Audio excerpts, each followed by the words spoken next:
Hello friends. कल हमने जो पढ़ा था वो कुछ बेसिक्स के बारे में पढ़ा था कि कैसे किसी भी कंडक्टर में फ्री इलेक्ट्रॉन्स रहते हैं और उनका कैसे रैंडम मूव होता है रैंडमली कंडक्टर के सरफेस पर। और कुछ हमने पढ़ा था कि कंडक्टर जो होता है कब उसे हम चार्ज कहेंगे और कब उसे हम न्यूट्रल कहेंगे। तो न्यूट्रल तो जनरली जितने भी एनवायरनमेंट में जितने भी कंडक्टर जनरली हम इसमें जो फ्री इलेक्ट्रॉन्स की बात करते हैं वो कंडक्टर में ही रहते हैं। तो उसी के बारे में बात किया था कि कब उसे न्यूट्रल कहेंगे और हमको अगर उसे चार्ज करना है तो क्या करेंगे। तीन टाइप के मेथड बताए थे, इंडक्शन, कंडक्शन और एक था फ्रिक्शन। ठीक है, जिसे हम रबिंग भी कहते हैं। तो वो थी कल की बात। और आज पढ़ेंगे हम कुछ प्रॉपर्टीज ऑफ चार्ज के बारे में। तो तीन तरह के प्रॉपर्टीज होते हैं। एक होता है first additivity of charge. Additivity of charge में ये सिंपली कुछ भी नहीं है। अगर कोई हमसे पूछे कि मान लीजिए ये कोई सिस्टम है और इसमें से बहुत सारे नेगेटिव नेगेटिव पॉजिटिव बहुत सारे चार्ज मौजूद हैं। ठीक है, तो अगर हमसे कोई पूछे कि इस टोटल सिस्टम है, ये एक सिस्टम हम मानते हैं और इस सिस्टम में टोटल कितना चार्ज है, तो net charge on the system. तो हम सिंपली क्या करेंगे, जितने भी चार्ज हैं विद देयर साइन साइन के साथ जोड़ेंगे तो हमें पता लग जाएगा कि इस सिस्टम में कितना चार्ज है। इसी चार्ज को सिंपल तरह के एडिंग से ऐड करने के कारण हम इस प्रॉपर्टीज को नाम देते हैं एडिटिविटी ऑफ चार्ज। ठीक है, सिंपल इतना ही है। और नेक्स्ट आता है अब एक दूसरा property, charge is conserved. Charge is conserved, इसका मतलब ये हुआ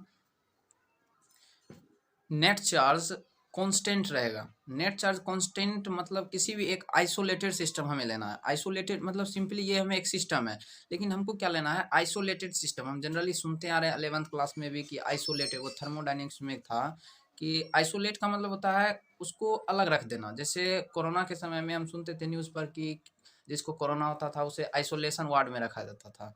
तो आइसोलेट मतलब उसे हम भीड़ से अलग करके अलग रख देते हैं। तो उसमें क्या होता है, इस साइंस की भाषा में हम कहेंगे आइसोलेटेड का मतलब अलग रखना, ताकि बाहरी जो सराउंडिंग का भी कोई भी no exchange of mass and energy. Understood? No exchange of mass and energy, किसी भी तरह का कोई भी बाहरी बाहरी वातावरण से कोई लेन देन नहीं।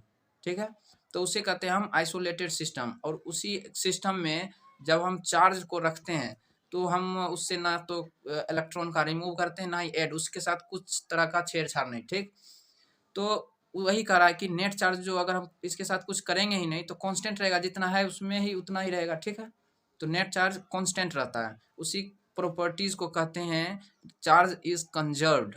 किसी भी आइसोलेटेड सिस्टम में नेट चार्ज होता है वो कांस्टेंट रहता है, जितना है उतना ही रहेगा। अब यहाँ पे है थर्ड थर्ड प्रॉपर्टी। हम बोले थे तीन प्रॉपर्टीज होता है, तो तीसरा इसमें से है quantization of charge. Quantization of charge generally सभी किताबों में मिलता है Q equal to n e, जो कि कहते हैं कि चार्ज जो होता है वो integral multiples of smaller units, जो कि ई है। ई इलेक्ट्रॉनिक चार्ज होता है वो 1.6 इंटू 10⁻⁻19 कूलम। ये एक इलेक्ट्रॉन में इतना चार्ज होता है।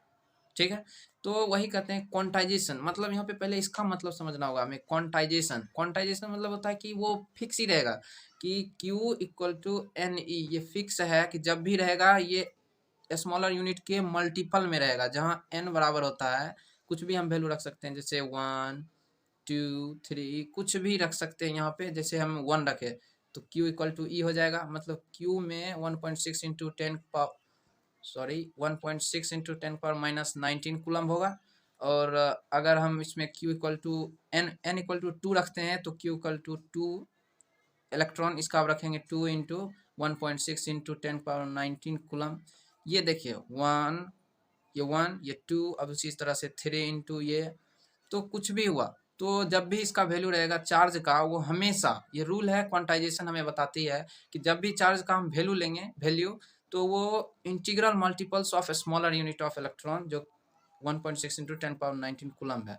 ठीक है, यही है क्वांटाइजेशन ऑफ चार्ज। तो माइक्रोस्कोपिक लेवल पे हम चूंकि बात कर रहे हैं, जहाँ माइक्रोस्कोपिक लेवल जैसे उसी में आता है इलेक्ट्रॉन प्रोटॉन की बातें करते हैं माइक्रोस्कोपिक।